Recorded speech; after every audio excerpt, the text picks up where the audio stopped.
Hi, folks, and welcome. Great to have you here. Rush Limbaugh behind the golden EIB microphone.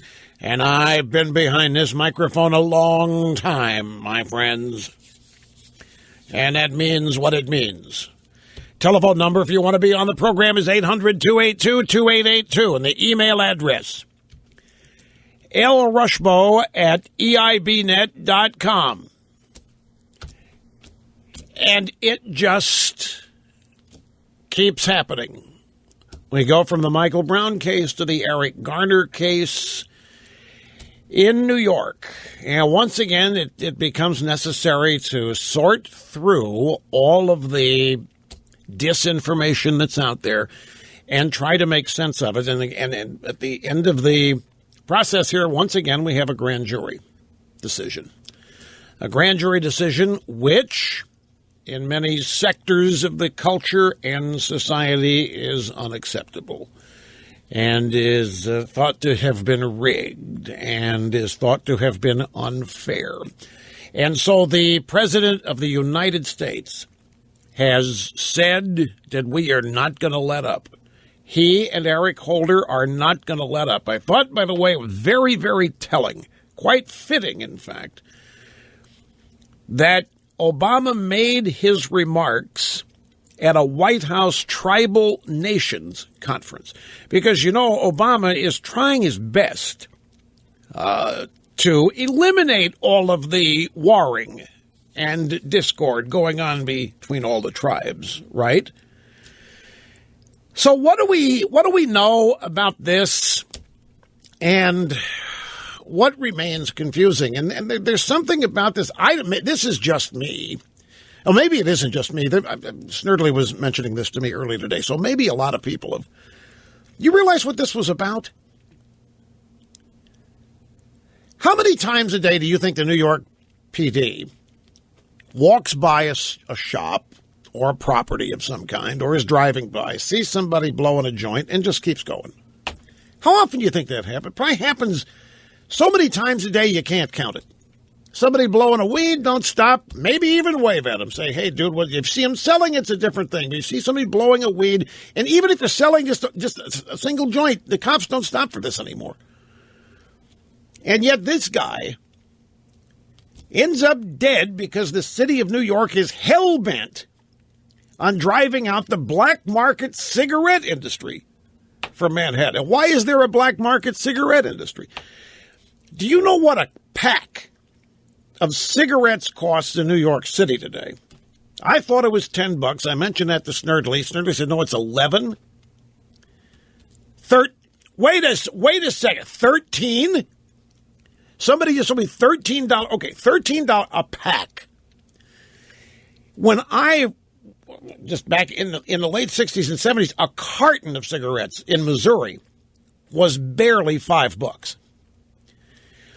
Now, that $13 a pack in New York City, what percentage of that price is taxes? You know that cigarettes and tobacco are not that expensive. You know that transportation's not that expensive. Stocking and all of the bring it to market aspects of that price are minimal. The vast majority of the price, $13 a pack, is taxes. Now, as a side note, and I've made a big deal about this over the years, smokers in our culture are hated and despised. Smokers, people look down on them, don't want anything to do with them.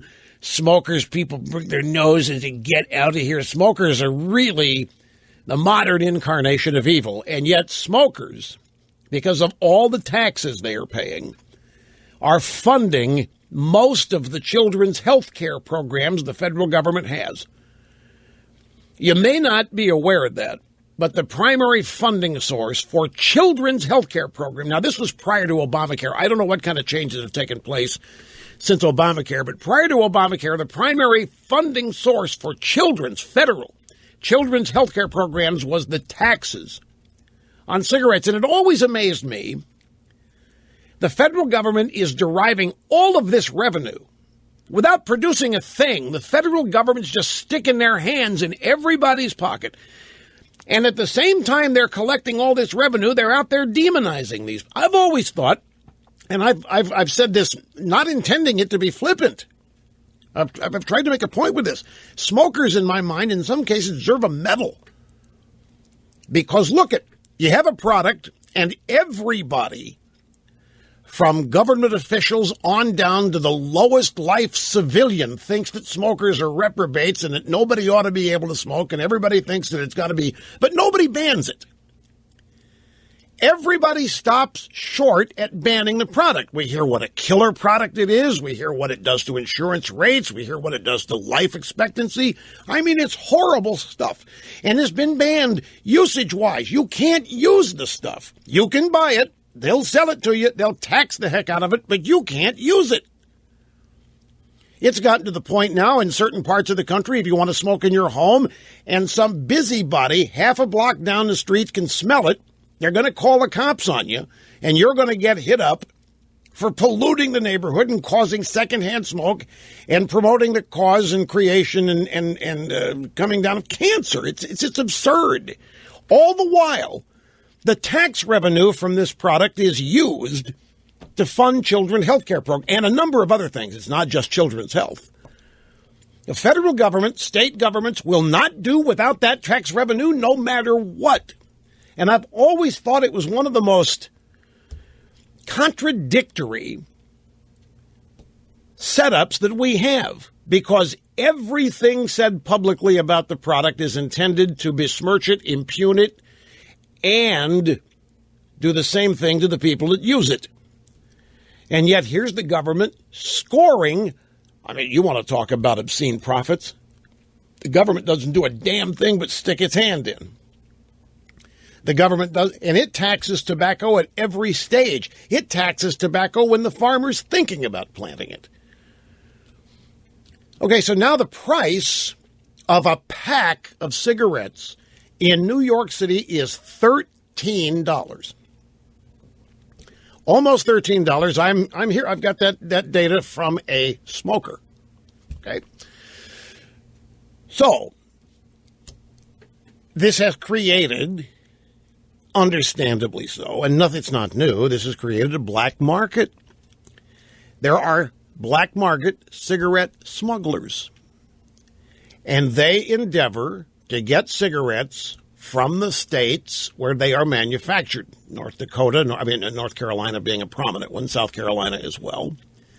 And they smuggle them into high-price cities and states like New York. And then they openly sell them, and the word spreads that if you know this guy or that guy, you can go out and buy cigarettes at much, much less than the retail price. This guy, now stop and think of this. This guy, Eric Garner, for his job, the way he created his living, the way he made his living, sold Lucy's, single, individual cigarettes. And if you're poor, that's all you can afford, one cigarette at a time, and he's out there selling Lucy's. Now, if you want to buy a pack, I'm sure he'd sell you the whole pack, but he's out there selling Lucy's, meaning loose, individual cigarettes. This is beyond my ability to comprehend. And the sole reason for it, the sole reason why a guy like Eric Garner even has a job selling Lucy's, is that the city of New York is hell-bent on collecting its precious taxes from $13 a pack. And so here come all these black market guys trying to take advantage of the fact that people will pay much less than that if they're given a chance. This is what the left liberals never understand about their idiotic tax policies.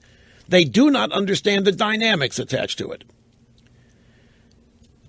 Here's a group of people. This is how the liberal thinks. A group of people, smokers. We hate them. They're yuck. They're filthy. They're dirty. They spread disease. Yuck. But we need their money because we're funding children's health care programs.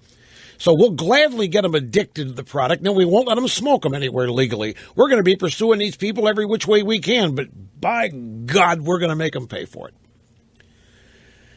Well, you can't afford $13 a pack if you are addicted to cigarettes, and nicotine is the most addictive drug out there, there is no more addictive drug than nicotine. You might say, well, Rush, they're juicing crack and they're juicing crystal meth and all that. Maybe, but have you ever seen anybody have a pleasant first experience with tobacco? I'm talking about inhaling your first puff of a cigarette. You ever seen somebody do that? Some of them make the mad dash to the toilet bowl, and within minutes, they light the second one. It's understandable becoming addicted to a drug that creates euphoria or a big high, but tobacco doesn't do that. The psychological, psychosomatic effect of tobacco is hardly even noticeable, but yet it is the most addictive drug that's known. And, of course, it's spiked as well at various levels of manufacture. So the state of New York's got this group of people called smokers, and they know they're addicted. And despite all the efforts to make them quit, they know they can't.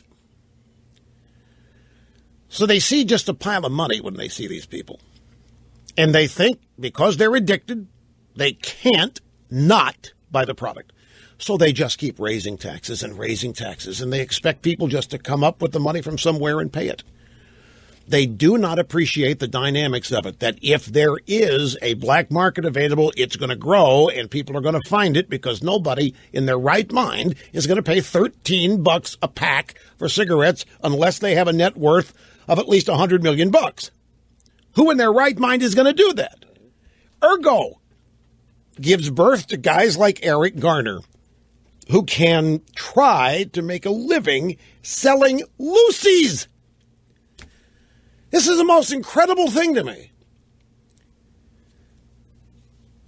So the city of New York, all out of shape, that it's $13 per pack taxes are not being collected due to the black market for cigarettes that sprung up due to all of these taxes. So what do they then do? They mandate. They call the police commissioner and they tell him, you get your members of the force locked and loaded on this.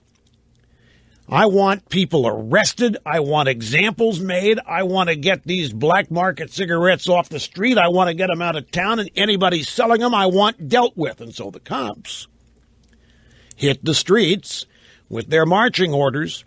And on the way to catching the guy selling loosies, they have to probably pass by some people, who knows doing what with whatever it is, crack or marijuana or whatever, because they are hell-bent on getting these black market guys out, because that is our precious tax revenue.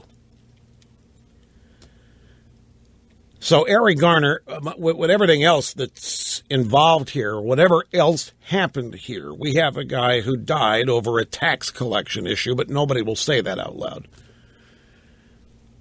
We have a poor guy who died because of a tax collection issue. And by the way, over here is Al Sharpton, who somehow still owes the feds over $4 million in back taxes, and nobody's making a mad dash to collect from him. But this poor guy, trying to eke out a living in Manhattan, well, he is Staten Island, selling loosies, single cigarettes. Did you see the number of cops that descended on this guy? What, 5 or 6 cops on a guy selling loosies? On a guy selling cigarettes? What kind of orders must these cops be under? I guarantee you, I don't care what, the human nature, see somebody smoking a cigarette, come on, you keep driving, you keep walking. It isn't a big deal. You have to be told. You have to be under some kind of really concentrated, concerted order in order to focus so much energy and so much attention on some poor guy selling individual cigarettes. Now, Garner left his job as he was, if you can believe it, he was a horticulturalist for New York City. He left that job because of his asthma.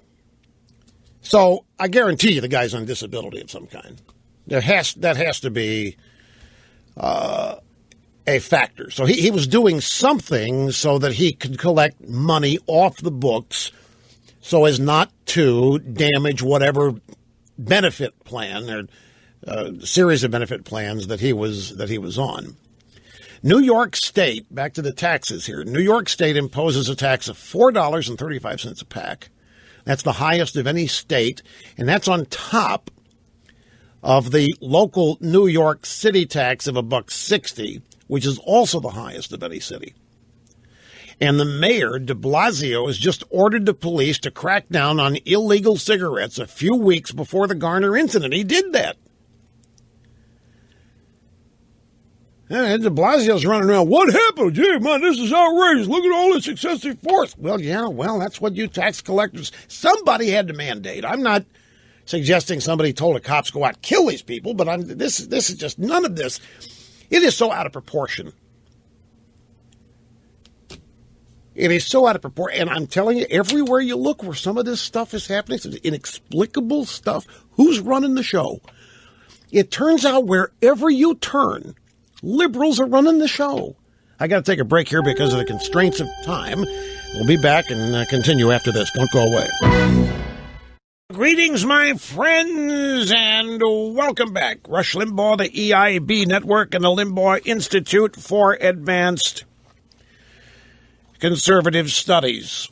You know, this New York City and state and tobacco and taxes, this is a bigger factor in this than anybody really wants to stop and consider. You remember the big tobacco settlement from years ago in which lawyers ended up earning $200 million fees?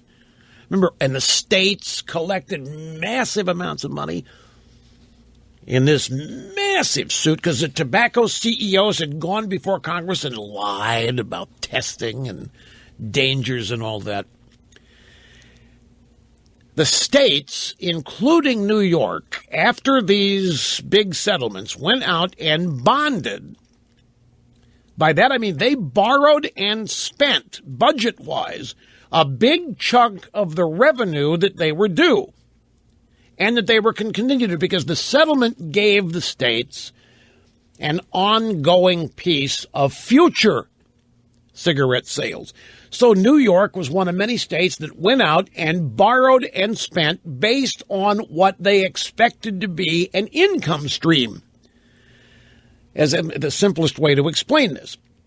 And so if, after having doing that, the tobacco sales did not continue at the same high levels into the next decade, which would be required for the tobacco companies to meet their obligations under the settlement, because they'd gone out, they'd borrowed and spent based on what they thought the income stream was going to be from the settlement. So guess what? Tobacco sales didn't keep up with what, because again, these guys failed to calculate the dynamics of all these tax increases. So the states had to come up with debt service to repay the bonds from other revenue, i.e. new taxes or spending cuts, because they had borrowed and spent far more than they actually ended up getting. And that's why taxes are now, well, what they are, the price of $13 a pack. It's just obscene here that something like this happens because governments can't get enough money. Now, I don't want anybody to misunderstand me here. There's a lot of nuance here and a lot of ancillary points, excuse me, that I'm focusing on. I'm not saying that Eric Garner was killed for selling cigarettes. He didn't die because he was selling cigarettes, untaxed or otherwise. He died because he resisted arrest. And the cops, I still can't believe the number of them. And you know something else that amazed me? Now, this is an observation. Just an observation. I know Eric Garner's a big guy, but what amazed me was in comparison how the cops look small compared to this guy. I know he's a big guy, but it took a lot of cops to subdue this guy. Apparently, the whole thing here is just, I don't know, weird. Grand jury decision is what it is. And, I've got legal beagle friends of mine. Some of them say that they have no problem with it. Others are concerned with it. There's a lot of confusion about this. There's an earlier part of the audio where he makes clear, it is made clear that he will not be arrested. So there was no reason for him to continue to resist as he was. He was being told he wasn't going to be arrested. So, yet he continued. Garner continued to resist. So what do? Pepper spray, taser? I don't know, given officer training, I don't know what you do at that point. They're telling him he's not going to be arrested, but he continues to fight them and resist and all this, and then he gets descended on by an increasing number of cops. The cops can't walk away. Remember, the cops had been summoned by a minority-owned business complaining this guy was hurting his business. He had a minority-owned business owner call the cops, say, hey, look, I got a guy selling illegal black market cigarettes out in front of my store. You got to come do something about it. Cops showed up because it's a focal point for the city and its tax collection efforts. And it was more than one local business. A bunch of them were saying that Garner and people like him were hurting their businesses with his cheap cigarettes, and he was driving business away. Now, this man, Garner, had been arrested at least 31 times before. He was on parole from a previous charge of selling cigarettes. He should have known the drill, but he kept fighting back. He told the cops this ends now. Apparently, he'd been fed up with what he thought was police harassment. And he had had enough of it, and he said, okay, this ends now. I remember what Chuck Barkley said. Charles Barkley said, when the cops are trying to arrest you and you fight back, things go wrong. Especially if you happen to be obese and have asthma and heart disease and diabetes. Now, the media has skipped over some details about Garner's arrest. The police were sent to arrest Garner because local minority-owned businesses were complaining he was driving business away and that he was competing with businesses that sold cigarettes by selling illegal untaxed cigarettes, one at a time, loosies. So the cops were called. A second fact that the media is conveniently ignoring is it was a black precinct chief who ordered the police to arrest Garner. And a third fact is the arresting police team was under the supervision of a black female police sergeant. Now, I don't know why the news media would leave all that information out, but they did. It totally amazes me why none of that information ended up in the media. And a lot of people are saying, see, Rush, see, no matter what you do, no matter what happens, no matter what you tell us, Rush, this is a perfect example of out-of-control cops. Well, is it? From the New York Post today, there were 228,000 misdemeanor arrests in New York City in 2013. That's the last year for which there are audited figures. Every one of those 228,000 misdemeanor arrests had at least the potential to turn into an Eric Garner-like case.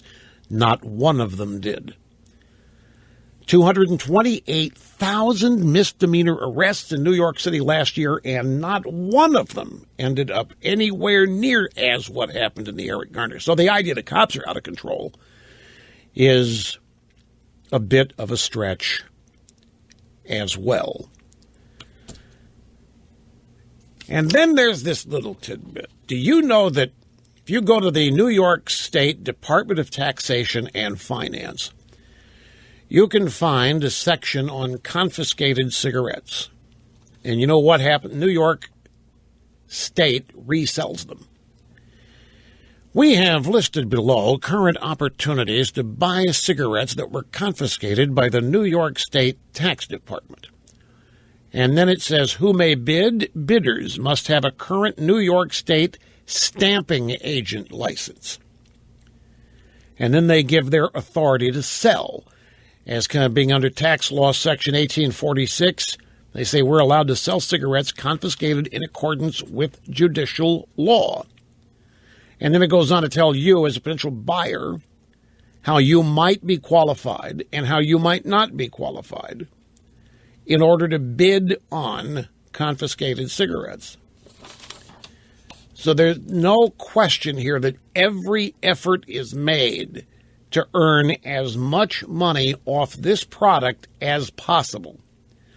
At the same time, the same people who are doing everything they can to get every penny of this product are condemning its use, are bludgeoning and impugning its users, and denying them every day more and more places where they can legally use the product. In the process, they have been the architects of the black market. The people in charge of all this have themselves set the stage for black market circumstances to prosper and thrive. And hello, Eric Garner selling Lucy's. I still can't get over individual, illegal cigarettes. It's just stunning. And, of course, now I haven't even gotten to the details of whether it was a chokehold or not, and it's very confusing. The New York Police Department, the NYPD, has a policy against the usage of chokeholds. However, they're not illegal in the state. The state of New York permits them. So while it's New York police policy that chokeholds are not to be used, there is no violation of law in doing so. And then there are stories about how there are different kinds of chokeholds, and that the cop in this case did not use a chokehold that results in fatality, at least not by design. That this is a chokehold taught in training by the New York PD that incapacitates but does not kill. Now, none of this matters a whit to the race and